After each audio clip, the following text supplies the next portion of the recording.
Um pai e um filho, jogadores de futebol, juntos em campo, na mesma partida oficial. Já imaginou o quanto isso é extraordinário? É especial até mesmo para quem conquistou os maiores prêmios e títulos que um atleta pode cobiçar. Se você tivesse que escolher um momento assim, mais bacana da tua carreira, a carreira que, como você falou, você conquistou tudo que tinha que conquistar, mas escolhe aí um momento da tua carreira assim, poxa, esse aí valeu a pena. Tem... Então vai, diz 3. Tá bom, 3. Eu acho que ser melhor do mundo, né, que é uma coisa, um prêmio individual em 99, ser campeão do mundo e jogar com meu filho, né? Jogar com meu filho foi algo também impressionante, porque eu vi a alegria dele depois daquele dia, aquela noite ele não queria que passasse, sabe? Ele estava tão feliz comigo naquele dia e eu, fiquei muito orgulhoso dele ter feito 2 gols e eu ter participado, ter jogado. Olhou à sua esquerda, vem cruzamento, Rivaldo Júnior, gol!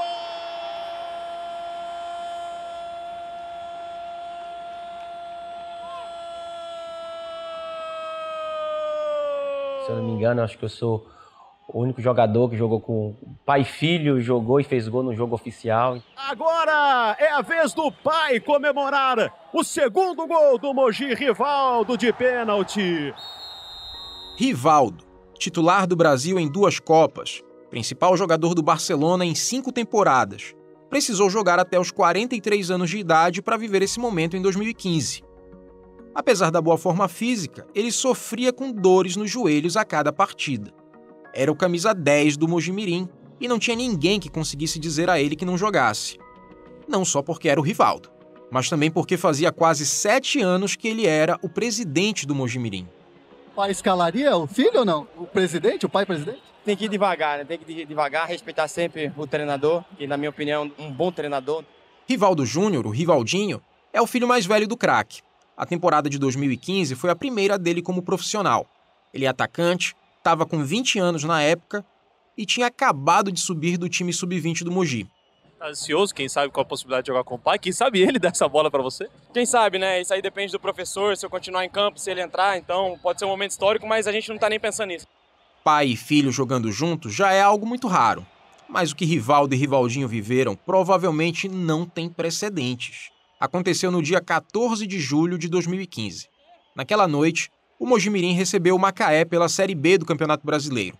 Tinha tudo para ser um jogo qualquer, mas uma grande história começou a ser construída logo no início da partida, quando Rivaldinho fez um gol. É do Mojimirim, Rivaldo Júnior. E aos 15 minutos, aconteceu o lance que colocou este jogo em outro patamar. É pro Rivaldo Júnior, dominou pro Rivaldo outra vez, o Rivaldo Júnior sofreu pênalti. Tá marcado agora sim, pênalti para o Mojimirim em cima do Rivaldo Júnior. Mas para que esse pênalti se tornasse histórico, foi preciso um ato de generosidade de um jogador que não estava nos holofotes. O lateral direito Edson Ratinho, que a gente já ouviu no episódio 1, era titular do Mojimirim e o responsável pelas cobranças de pênalti. Se pega o vídeo, eu ainda pego a bola e dá jeito para bater. A torcida do Mogi não é tão grande, então mais um pouquinho de gente que tinha no estádio e estava todo mundo gritando o nome dele. Só que antes disso ele falou para mim, Rato, bate. No momento até quem era o batedor oficial era o Edson Ratinho, né? Mas na hora a torcida gritou meu nome, pediu para eu bater, eu acho que eu tive a tranquilidade de fazer o gol. Eu peguei a bola, ajeitei, mas aí daqui a pouco a torcida começou a falar e eu olhei para trás e falei, não, irmão, você. Rivaldo já tinha batido pênalti em Copa do Mundo, em Champions League, mas com a ajuda do amigo Edson Ratinho, bateu aquele que talvez seja o mais especial da vida dele. Rivaldo, lentamente, partiu! Gol!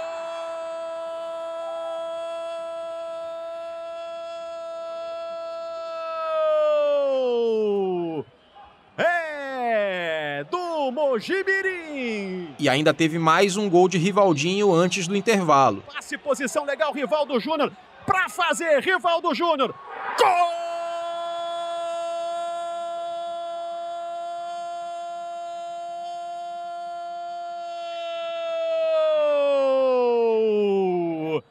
É do Mojimirim pela terceira vez, Rivaldo Júnior com o pai, com o Rivaldo, o abraço do pai, o beijo do filho no rosto do pai. É o filho com o seu maior ídolo.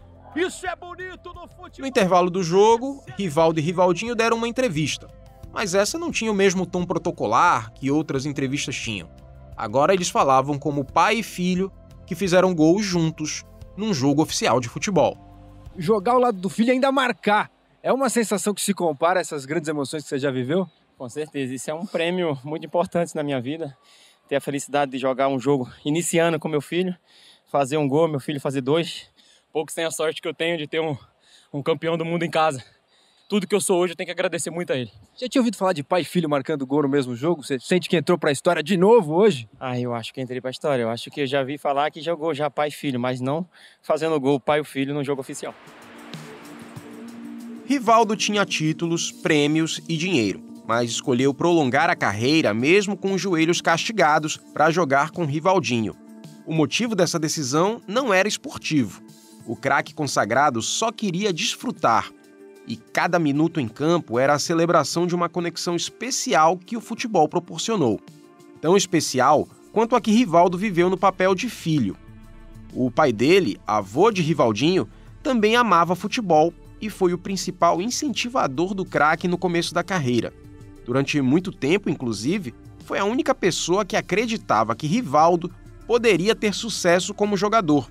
Mas essa conexão foi vivida em condições muito diferentes, numa época marcada por privações materiais e abreviada por uma tragédia.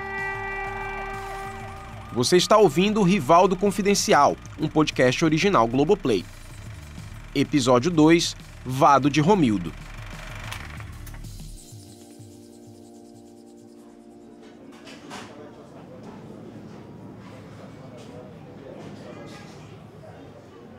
Vai ser agora, mas ele só faz imagem. Vou fazendo a imagem, só você olhando aqui os quadros, as bolas. Estamos na sala da casa onde Rivaldo viveu dos 6 aos 19 anos de idade. Ela fica em Paulista, cidade na região metropolitana do Recife. Mesmo depois de Rivaldo se tornar um astro do futebol, a família continuou morando no mesmo endereço por muito tempo. A gravação que você acabou de ouvir e as próximas fazem parte do material bruto de uma reportagem feita pela Globo em maio de 1998. Rivaldo mostra algumas recordações da carreira, que estão organizadas numa estante de ferro tubular, daquelas que eram populares nos anos 90. Qual daí que mais guarda a recordação desses troféus aí? Você acha mais... Troféu? Foi mais importante para você? Essas bolas. Aí tem outro, aquele de bronze, não foi ouro, mas tem a medalha de bronze. Essa Olimpíada também. Deixa eu pegar até isso aqui para... E entre medalhas e troféus, tem um porta-retrato com uma foto 3x4 ampliada. É de um homem na casa dos 50 anos. Os cabelos são curtos, crespos e tem alguns fios brancos. A testa tem várias linhas de expressão. As sobrancelhas são arqueadas nas pontas. O homem do retrato também tem um bigode grisalho bem aparado e uma expressão séria. Ele se chama Romildo Vitor Gomes Ferreira. E essa foto aí, o que ela é para você? Essa foto para mim eu acho que é a única lembrança, né, que eu tenho de meu pai. Então, eu tenho isso com muito carinho, porque se não fosse ele eu não conseguia o que eu consegui hoje, né? Seu Romildo precisou lutar desde sempre contra o determinismo da pobreza no Brasil. Ele tinha 11 irmãos, mas apenas 3 eram vivos em 1972, ano em que Rivaldo nasceu. A esposa, Marlúcia Salomão Borba, também vinha de uma condição de miséria. Teve que abandonar a escola ainda criança para ajudar os pais e os 5 irmãos. Na família que constituiu, ela era dona de casa e cuidava dos filhos. Seu Romildo era o único que tinha um emprego fora. Datilógrafo, uma profissão que nem existe mais. Seu Romildo recebia papéis manuscritos e usava a máquina de escrever para bater os textos em papéis timbrados e transformar em documentos. Era um trabalho de meio expediente na prefeitura do Recife. O salário era pequeno e parecia que ia encolhendo à medida que a família crescia. Rivaldo foi o terceiro filho de Romildo e Marlúcia. Antes já tinham nascido Ricardo e Rinaldo. Depois chegaram Soraya e Cristiane. Manter 7 pessoas nessas condições não era fácil. Foi uma infância dura, né? Uma infância difícil. Foi difícil, mas mesmo assim eu tive força de vontade para superar essa minha infância e tá hoje aonde eu tô. Mas o meu pai procurou fazer o máximo para me ajudar, o possível para dar as coisas boas para os filhos, mas às vezes não tinha condição, mas sempre procurou fazer o melhor para a família. E nessa luta para fazer o melhor, seu Romildo precisava de uma dupla ou até tripla jornada. Largava do emprego na prefeitura, no centro do Recife, e saía às ruas para trabalhar como vendedor ambulante. Vendia coxinhas, castanhas, amendoim, às vezes com a ajuda dos filhos mais velhos. E de vez em quando, ele escolhia um local de trabalho bem especial. Seu Romildo amava futebol e era torcedor do Santa Cruz. A casa onde ele morava com a família ficava no bairro de Beberibe, no Recife, muito perto do estádio do clube. Então, ele aproveitava para fazer duas coisas ao mesmo tempo: trabalhar pertinho de casa e dar uma espiada nos jogos do tricolor. E alguns dias, seu Romildo também trabalhava em banquinhas de jogo do bicho. Cada trocado ajudava a trazer comida para casa. Mas isso também não era suficiente para acabar com todas as privações. Roupas e sapatos, por exemplo, passavam de irmão para irmão à medida que as crianças cresciam. O cenário não era animador. Parecia muito difícil sair daquela condição permanente de pobreza. E foi aí que a cidade de Paulista entrou na vida da família Borba Ferreira. Aqui é a casa da minha mãe, a antiga casa de Coab, né? Casa de Coab. Não tinha essa estrutura nenhuma, né? Estamos no que hoje é conhecido como bairro de Jardim Paulista Alto. É um típico bairro de subúrbio de classe média baixa, com poucas construções, além de casas e pequenos comércios. Para chegar a ele, é preciso subir uma ladeira que dá na avenida principal, que é a única via asfaltada na comunidade. As outras ruas são calçadas com paralelepípedos. É um bairro em que todo mundo sabe o nome de todo mundo sabe quem mora onde, e todo mundo conhece as histórias das famílias. O Danilo Marinho, motorista, mora lá desde criança. Quando o Rivaldo jogava, quando foi pro Mojimirim. Tá lembrado? Aí em casa era duas televisões, tinha uma bem pequenininha. Aí os irmãos de Rivaldo, quando era dia de jogo, vinham aqui para assistir o jogo. Diziam, hoje o Rivaldo vai jogar. E quem tá caminhando com ele é Firmino Félix, aposentado. Eles são amigos de infância de Rivaldo e a gente já ouviu os dois no primeiro episódio do podcast. Hoje a casa está completamente diferente. Tá quando o Rivaldo reformou a dele, todo mundo quis reformar. As famílias de Rivaldo, Firmino e Danilo chegaram a Jardim Paulista na mesma época, nos primeiros meses de 1978. Neste ano, a Coab, Companhia de Habitação de Pernambuco, inaugurou um conjunto habitacional ali. Eram mais de 4.000 moradias populares que contemplaram famílias de baixa renda. A promessa era muito boa. Casas amplas, num bairro novinho em folha, com escola, posto de saúde, comércios e todo o básico para se viver, ao lado de um bosque com eucaliptos. Seu Romildo embarcou no sonho e resolveu deixar para trás a casa no Recife, onde a família morava até então. Mas não contava que um choque de realidade viesse tão cedo. Quando chove, nem pedestre passa, nem carro. O que você acabou de ouvir não foi um comentário isolado. O acervo da TV Globo no Recife tem diversas reportagens sobre Jardim Paulista no final dos anos 70. Todas com este tom de reclamação. E tem o problema também do gás que nunca subiu nessa rua, porque não tem condições, né? O conjunto habitacional foi entregue sem toda a infraestrutura concluída.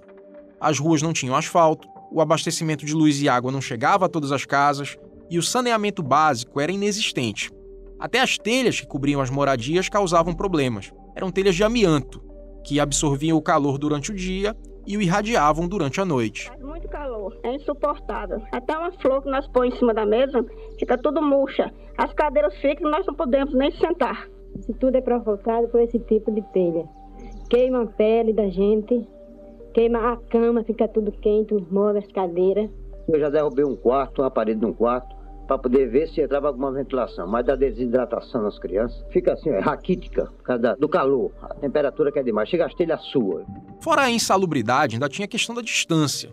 O conjunto habitacional ficava a 25 quilômetros do centro do Recife. Quem tinha compromissos na capital precisava fazer uma paradinha a 3 quilômetros dali, no centro de Paulista, como lembra o Firmino Félix hoje em dia.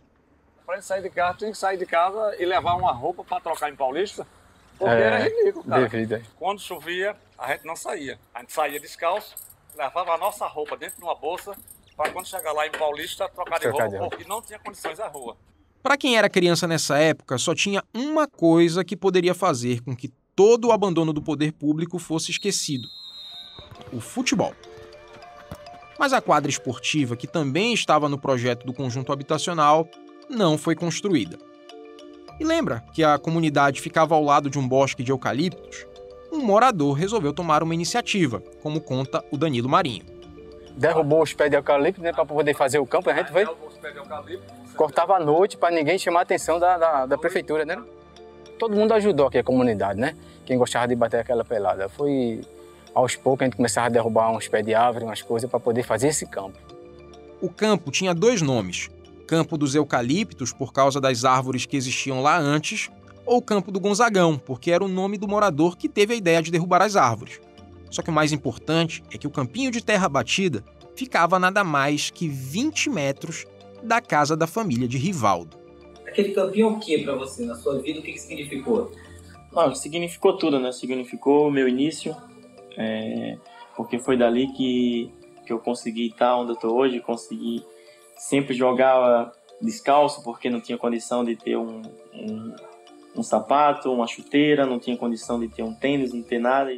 Às vezes não ia ao colégio para ficar jogando bola, às vezes tem um recreio e eu saía pro recreio e não voltava mais para a aula, ficava jogando e depois eu ia para casa para chegar aqui, ir pro campo para jogar. Depois que Rivaldo ficou famoso, o campo chegou a ser conhecido também como Rivaldão. Mas hoje, esse campo de histórias só existe na memória de quem viveu aquela época. O terreno onde os meninos jogavam bola deu lugar a um condomínio do antigo programa Minha Casa Minha Vida.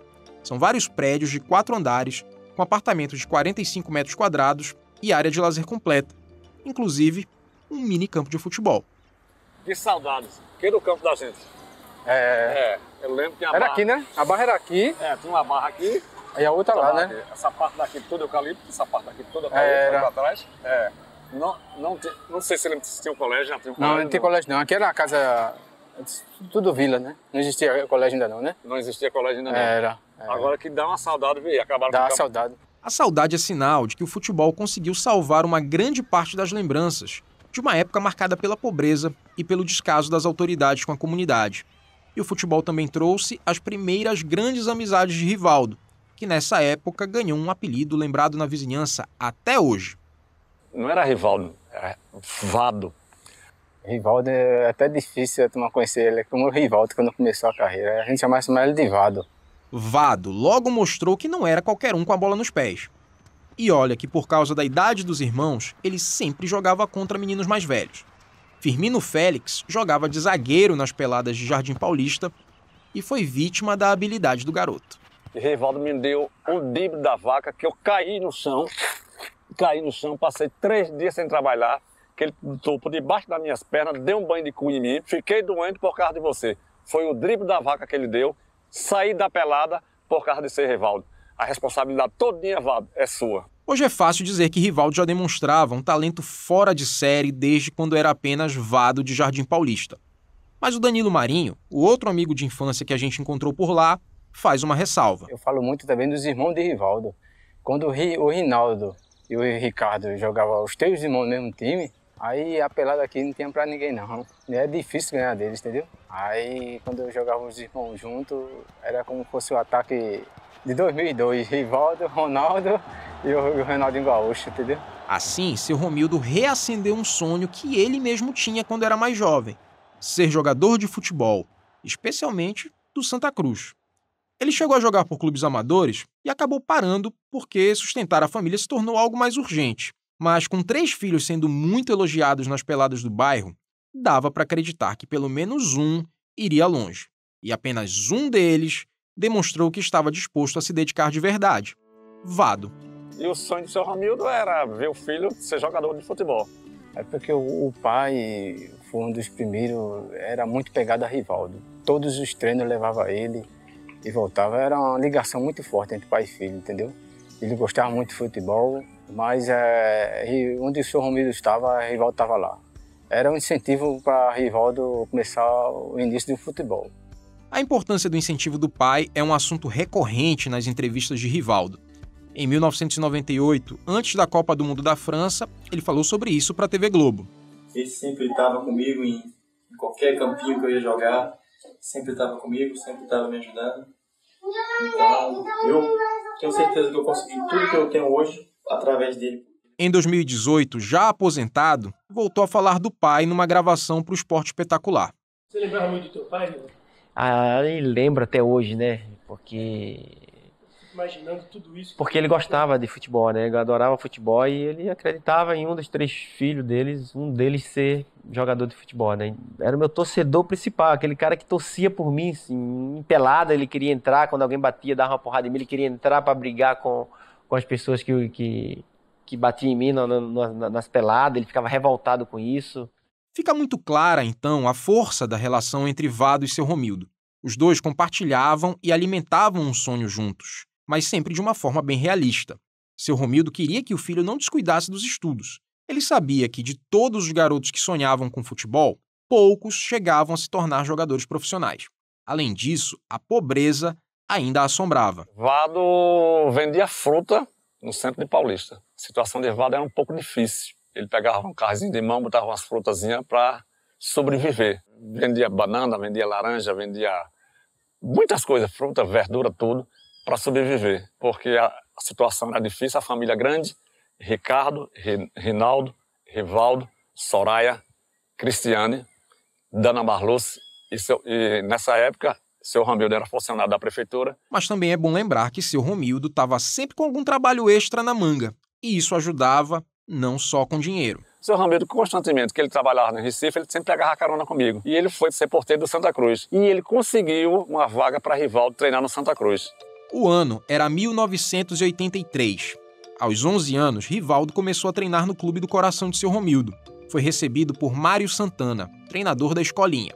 Ele morreu em 2017, aos 79 anos de idade, depois de mais de 4 décadas de trabalho no Santa Cruz. Mas em 98, quando Rivaldo foi convocado para a Copa do Mundo, seu Mário deu essa entrevista. Primeiro toque de bola daquele dia eu disse, ele tem jeito. Aí começou a trabalhar. Nós tivemos 58 partidas com esse time aí, invicta. Não perdi uma. E o Rivaldo fazia bastante gol? Oxe, brincadeira. Infelizmente ele era pobrezinho, né? E eu também sou, mas eu levava sempre a passagem para ele buscar ele, né? Porque precisava dele, né? Porque quando ele não vinha, o time era meio tímido, né? Com todas as dificuldades, Rivaldo foi subindo, da escolinha para o time infantil do Santa Cruz e do time infantil para o juvenil. Até que numa peneira do próprio time juvenil, o garoto teve sua primeira grande mágoa no futebol. Ele foi dispensado pelo então técnico dos juvenis, Betinho, antigo ídolo do Santa Cruz e 4º maior artilheiro da história do clube até hoje. Mas Rivaldo não contou ao pai sobre a dispensa.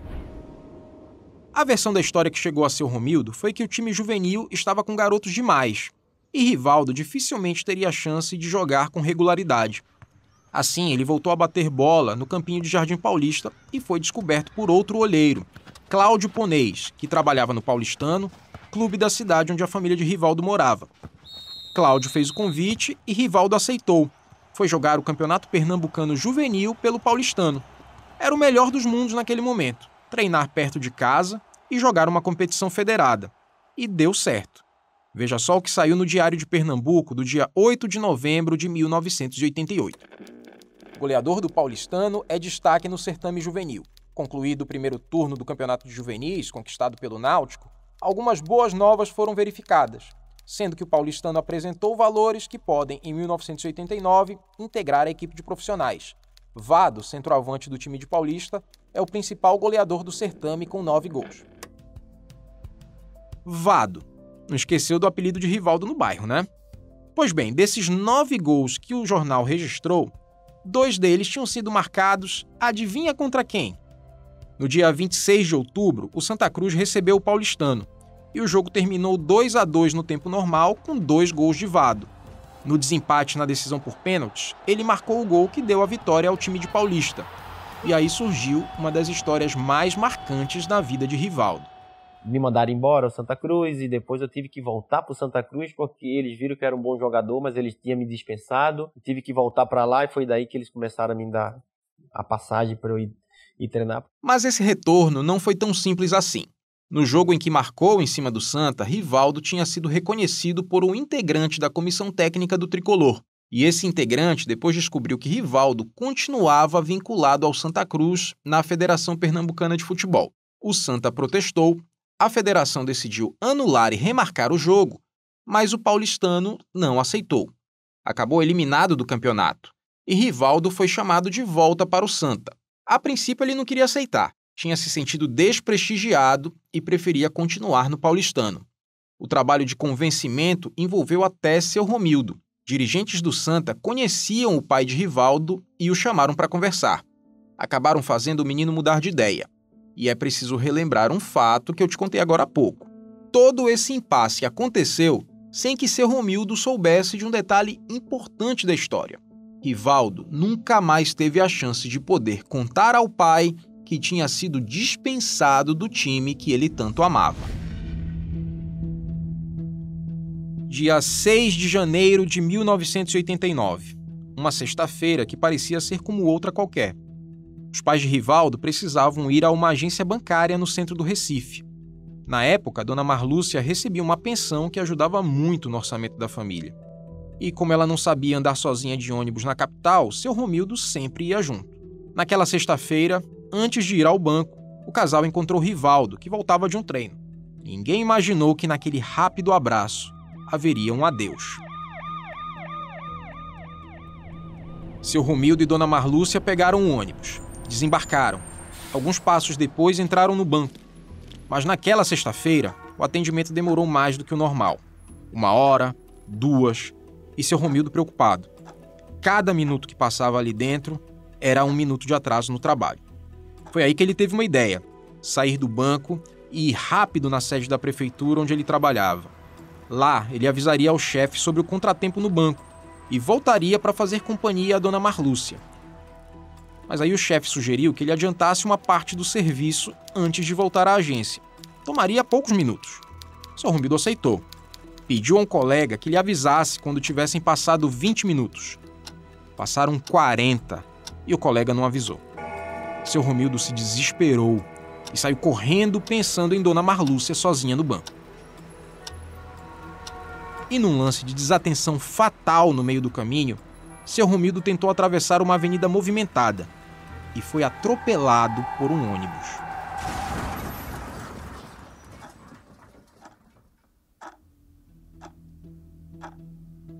Seu Romildo muito provavelmente levava alguma identificação funcional da Prefeitura do Recife, algum crachá, mas por algum motivo a notícia do acidente demorou a circular. Dona Marlúcia, lembre, ainda estava no banco, esperando por ele. E desesperada com a demora, ela só aceitou ir embora quando foi reconhecida por um vizinho de Paulista que pegou o ônibus junto com ela. Quando ela chegou sozinha em casa, todo mundo sabia. Era sinal de que algo de muito errado tinha acontecido. E começava ali a noite mais longa da família Borba Ferreira. As horas se passavam, seu Romildo não voltava e nem sinal de qualquer informação, qualquer notícia. Já era manhã de sábado quando uma tia de Rivaldo resolveu ligar o rádio. Havia um programa chamado Bandeira 2 na Rádio Jornal que passava a limpo todas as ocorrências policiais do dia anterior. Esse programa existe até hoje e a gente pediu aos colegas da Rádio Jornal para fazer uma reconstituição da notícia, que veio sem qualquer aviso, sem qualquer preparação. A notícia que todos torciam para que não viesse naquele momento. Eliel Alves. A liberdade com responsabilidade e credibilidade. Atropelamento e morte na Avenida Sul. Ônibus da empresa Veracruz, que estava em alta velocidade, atropelou o funcionário da Prefeitura do Recife, Romildo Vitor Gomes Ferreira, de 58 anos. A vítima foi levada ao Hospital da Restauração, mas não resistiu e faleceu. O motorista do ônibus não prestou socorro e ainda não foi identificado. O caso está sendo investigado pela Delegacia de Acidentes de Veículos. A gente volta a explicar, essa é uma reconstituição. Não foi este o anúncio exato, mas dá para ter uma noção do tamanho do impacto não só na família, como na vizinhança. O seu Romildo, né, que é uma excelente pessoa, um cara de coração puro, bom, acho que foi uma tragédia para ele, não só como uma comunidade, entendeu? Que sentiu muito. Para dona Marlúcia, foi a perda do companheiro de toda uma vida.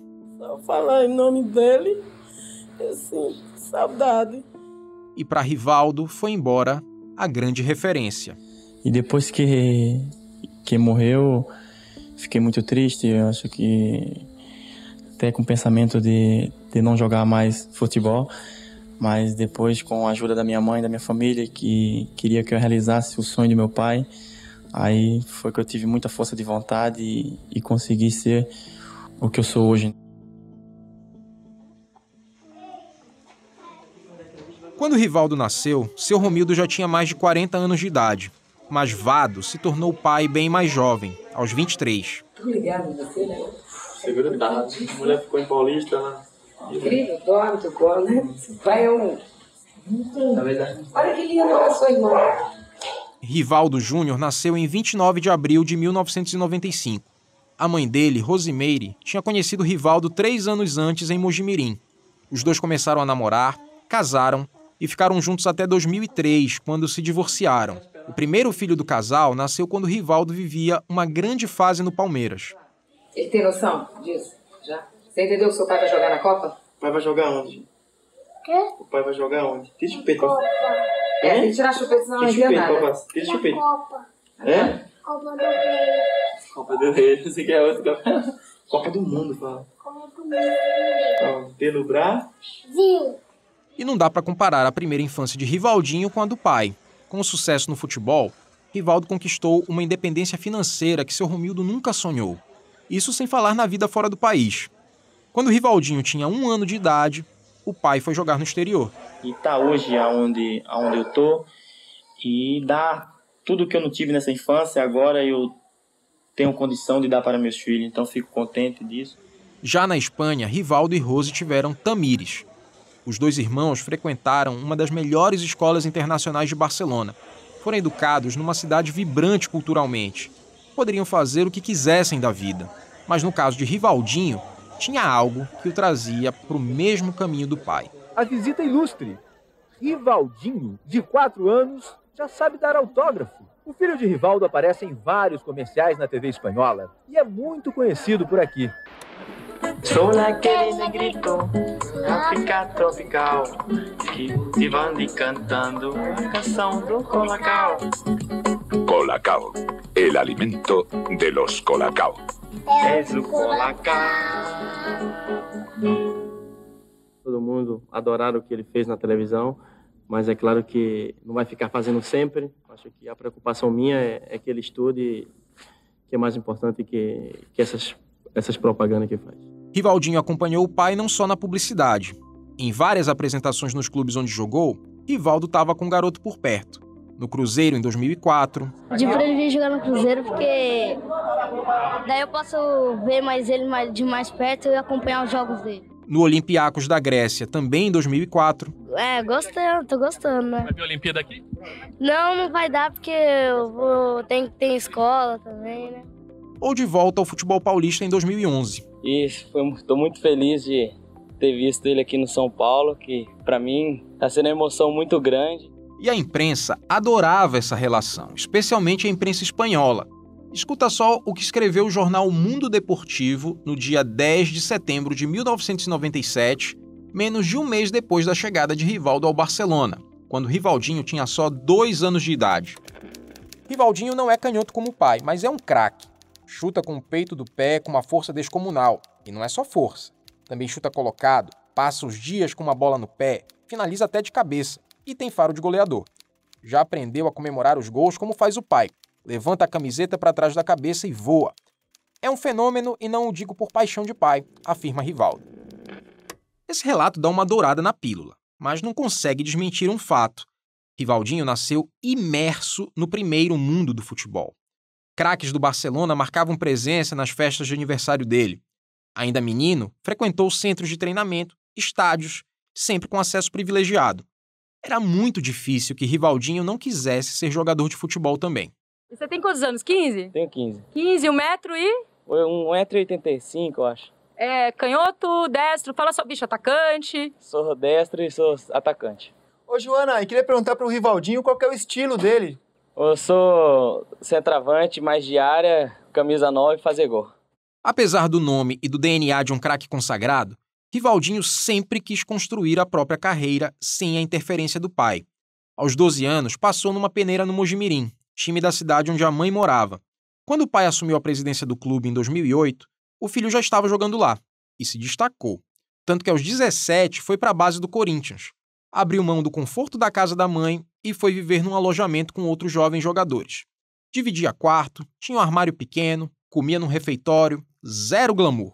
Cara, é uma escolha que você faz na vida, né? Se você quer ser jogador, você tem que passar por dificuldade. E a minha escolha é ser jogador, então tô passando essa dificuldade aí para um dia eu ter história para contar, o que eu passei, e um dia eu sair daqui para uma casa minha, por dependências minhas, não ficar dependendo do meu pai. Fora a base do Corinthians e o Mojimirim, Rivaldinho defendeu os seguintes clubes: Boa Vista de Portugal, 15 de Piracicaba, Paysandu, Dinamo Bucareste da Romênia, Levski Sofia da Bulgária, Vitoru Constanta da Romênia, Cracóvia da Polônia, e no momento em que a gente produziu este podcast, ele estava no Universitatea Craiova da Romênia.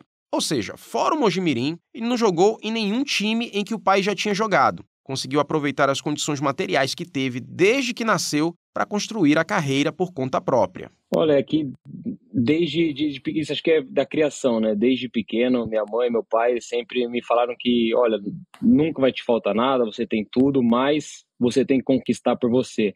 Rivaldinho comentou o assunto nessa entrevista ao programa Primeiro Tempo do canal Band Esportes em abril de 2022. Muitas pessoas, mesmo sabendo de tudo isso, ainda me julgam, acham que meu pai é envolvido, que meu pai liga para um, que liga para outro, mas isso é zero, meu pai nunca fez isso. E eu não vou deixar de ser filho do Rivaldo nunca, sabe? Eu vou ser o filho dele, eu vou poder usufruir das coisas, mas no momento enquanto eu tenho esse sonho que eu quero conquistar, então acho que nada mais justo que eu batalhar por mim e eu fazer a minha história sem precisar do meu pai, né? Quando a gente visita a história de Rivaldo e Rivaldinho, é impossível não lembrar de Vado e de seu Romildo.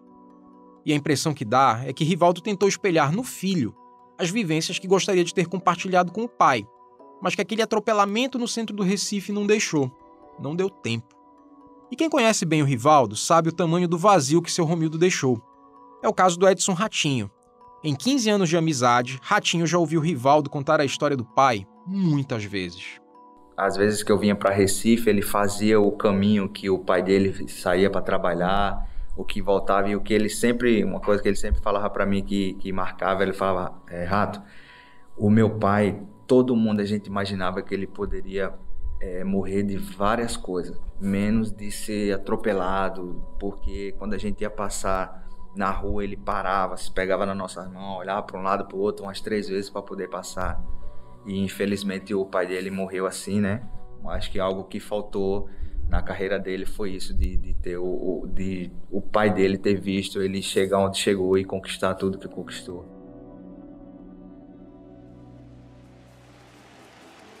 Seu Romildo não estava vivo para ver, mas de alguma forma marcou presença num momento emblemático da carreira do filho.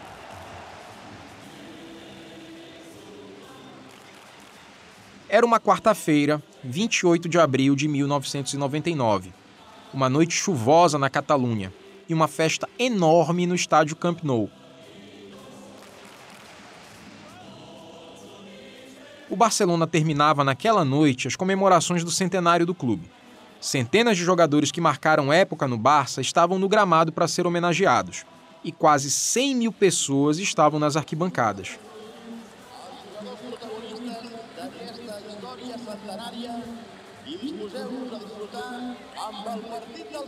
Mas o grande evento era um jogo improvável e, ao mesmo tempo, interessantíssimo. Um amistoso entre o Barcelona e a seleção brasileira. Altamente ofensivo. Assim vem a seleção brasileira. Rogério, o goleiro número 1. Zé Maria, o lateral direito número 2. Rivaldo era o destaque não só do Barça, como de todo o campeonato espanhol naquela temporada. E qual camisa ele vestiria nesse jogo? O craque sempre desconversava quando era perguntado sobre isso. Dizia que não queria ser responsável por essa decisão. Acabou convocado pelo então técnico da seleção, Vanderlei Luxemburgo. Atacante, tome talento. Amoroso, número 7. Rivaldo, número 10. Ronaldinho, número 9. e Romário com a número 11. O jogo terminou empatado em 2-2, mas nenhum dos 4 gols teve uma importância tão simbólica quanto o que Rivaldo marcou aos 41 minutos do primeiro tempo. Rivaldo bateu pro gol! Gol!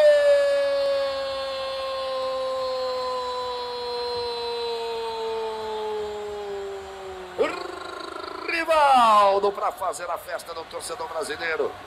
Ele disse que não ia vibrar, mas não se segurou, não. Era um jogo entre 2 camisas tradicionalíssimas do futebol mundial. Uma entre os clubes e outra entre as seleções. Mas no gol de Rivaldo, foi outra camisa que ganhou destaque. Simulou, levantou ali, mostrou, mas não apareceu exatamente o que ele tinha por baixo da camisa da seleção brasileira. Nessa época, Rivaldo costumava comemorar gols levando uma camiseta por baixo do uniforme. Sempre com alguma mensagem, alguma dedicatória. Já tinha dedicado camisetas aos aniversários dos filhos, ao aniversário da esposa. Já tinha usado outra para pedir o fim da violência entre torcidas. Mas dessa vez, as câmeras de TV não conseguiram mostrar a camiseta num ângulo que dava para entender o que estava escrito nela. Só dava para ver que tinha uma foto. Não deu pro resto. Quando ele pega firme na bola, tá em grande fase o Rivaldo. Grande estrela, principal jogador do Campeonato Espanhol. 2 para o Brasil, 1 para o Barcelona, gol de Rivaldo. Para quem estava assistindo ao jogo pela Globo, o mistério acabou logo nos primeiros segundos do intervalo. Atual ídolo do time do Barcelona saindo ali e nós vamos lá continuar. O repórter Tino Marcos, que cobria o jogo no estádio, ultrapassou a área permitida para a imprensa para fazer uma entrevista rápida com o Rivaldo. Bom, Rivaldo, não deu para ver o que estava na sua camisa. Dá para você mostrar e dizer para nós qual foi a homenagem que você fez? Uma homenagem para meu pai, né? Eu acho que meu pai que me ajudou bastante no futebol. Então, nada melhor que um jogo desse, que eu acho que para mim é o mais importante da minha vida, porque estou jogando contra a minha equipe. A foto da camiseta era de seu Romildo, a mesma que estava na estante da sala da casa em Jardim Paulista. A única foto do pai que ficou de lembrança para Rivaldo. De um lado do retrato, o escudo da seleção brasileira. Do outro, o escudo do Barcelona. Abaixo, a frase: "Te dedico, pai, o jogo entre os 2 grandes". E eu trabalhei e tentei realizar o sonho dele, né? Porque ele me admirava muito na forma de eu jogar quando eu era pequeno. Então eu lutei e consegui tudo. Eu acho que ele foi o meu melhor treinador que eu tive até hoje. E você acha que ele não viu aqui na Terra, mas lá em cima ele está vendo? Certeza. Porque eu acredito que ele está num bom lugar e acredito que ele está me vendo, está contente, está orgulhoso do filho que ele colocou no mundo. Então eu estou procurando cada vez mais trabalhar e ter mais sucesso ainda do que eu tenho hoje.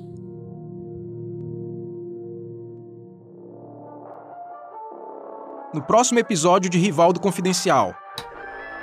Ele era um meio atacante, ele era canhotinho, mas uma visão de campo, uma visão de assistência, de drible e fazer gol, como ninguém, já fiquei apaixonado por ele. Ela está livre, domina o jogo e Rivaldo sobe para cabecear corretamente. É o 4º gol do Santa. Santa Cruz 4, Desportiva 0. É o placar final do jogo. Quando eu bati com certeza que eu ia fazer, que eu olhei o goleiro adiantado e graças a Deus acertei. Eu acho que esse gol foi o gol mais bonito que eu fiz até hoje. O pernambucano Rivaldo é titular em um time milionário que reúne alguns dos melhores jogadores do país. Mas o Barcelona tinha o talento de Rivaldo. A 2 minutos do fim, ele matou no peito, numa linda bicicleta, fez um golaço. Que categoria, hein? E muitos abraços em Rivaldo, o grande herói do jogo. E assim surgiu o Rivaldo. Rivaldo Confidencial é um podcast produzido pela Maremoto para a Globoplay.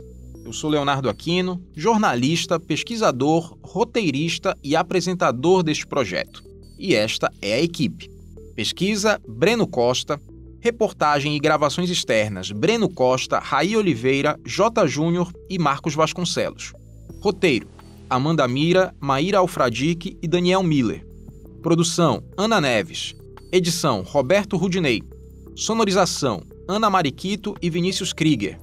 Técnica de gravação, Andréa Xavier. Coordenação de roteiro, Amanda Mira. Coordenação de edição, Adriana Sanches. Coordenação geral Maremoto, Paula Weinberg. Coordenação de produto, Fábio Silveira. Coordenação editorial, André Amaral e Rafael Barros. Os áudios de arquivo deste episódio são do Acervo da Globo e do Sport TV. Agradecimentos: equipe do Acervo da Globo em Pernambuco, em especial Fábio Cavalcante, Tânia Cunha, Meiriângela Salles e Amós Santos.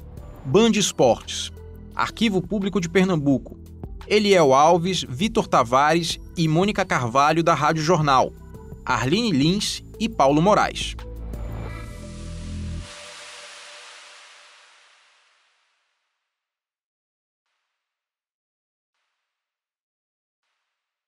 Copa do Mundo do Catar ao vivo, você não sabe onde ver? ge.globo, pô, clica aqui, ó. Você vai pro nosso site onde tem tabela, notícias, informações, tudinho, vídeos, melhores momentos, gols, tudo aqui, ó, ge.globo. Vai, clica aí.